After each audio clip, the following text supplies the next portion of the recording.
عدد 27واں باب وراثت کی شریعت۔ اور سلفحاد بن حافر بن جلعاد بن ماکیر بن منسے بن یوسف کی بیٹیاں مہلا اور نوآ اور حجلا اور ملکا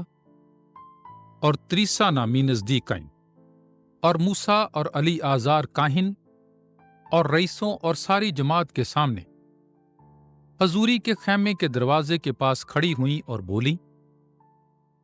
کہ ہمارا باپ بیابان میں مر گیا، اور وہ ان لوگوں میں نہ تھا جو خداوند کے خلاف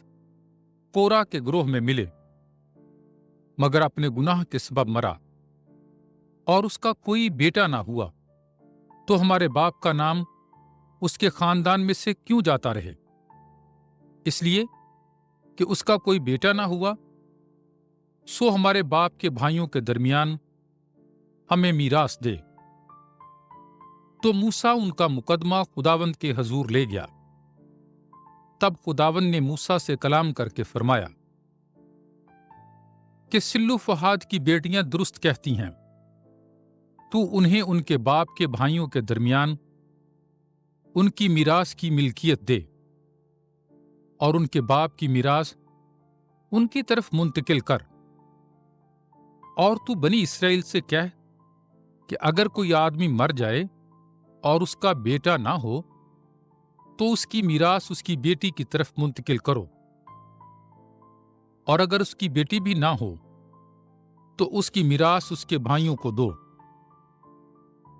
اور اگر اس کے بھائی نہ ہوں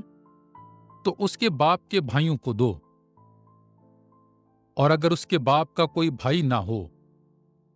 تو اس کے خاندان میں اس کے سب سے نزدیکی رشتہ دار کو دو، تو وہ اس کا وارث ہوگا، اور یہ بنی اسرائیل کے لیے شرعی فرض ہوگا، جیسا کہ خداوند نے موسیٰ کو فرمایا۔ موسیٰ کا جانشین۔ اور خداوند نے موسیٰ سے کہا کہ تو کوہ اباریم پر چڑھ اور اس سرزمین کو دیکھ جو میں بنی اسرائیل کو دوں گا، اور جب تو اسے دیکھ لے گا تو تو بھی اپنے لوگوں میں جا ملے گا، جس طرح تیرا بھائی ہارون مل گیا، کیونکہ تم دونوں نے دشت سین میں جماعت کے جھگڑے کے وقت میرے حکم کی نافرمانی کی، اور ان کے روبرو پانی پر میری تقدیس نہ کی، اور یہ دشت سین میں مریبہ کادیش کا پانی ہے۔ تب موسیٰ نے خداوند سے بات کر کے کہا کہ خداوند سب آدمیوں کی روحوں کا خدا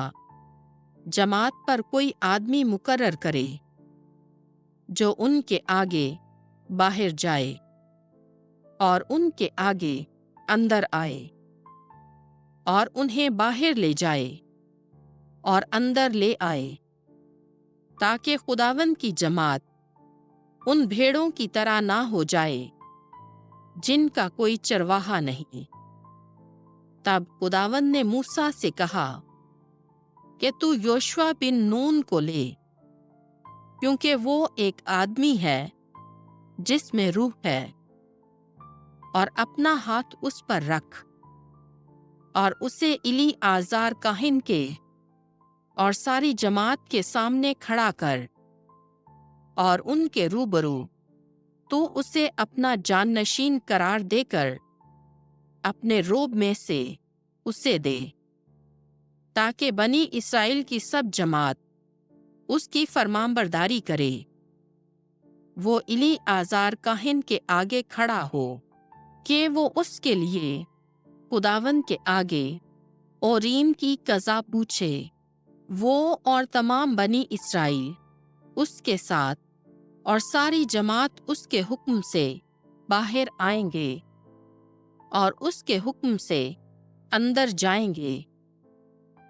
تو جیسا خداوند نے فرمایا موسیٰ نے کیا۔ اس نے یوشوا کو لیا اور اسے ایلی آزار کاہن اور ساری جماعت کے سامنے کھڑا کیا اور اپنے ہاتھ اس پر رکھے اور اسے اپنا جانشین قرار دیا، جیسا خداوند نے موسیٰ کی زبان سے حکم دیا تھا۔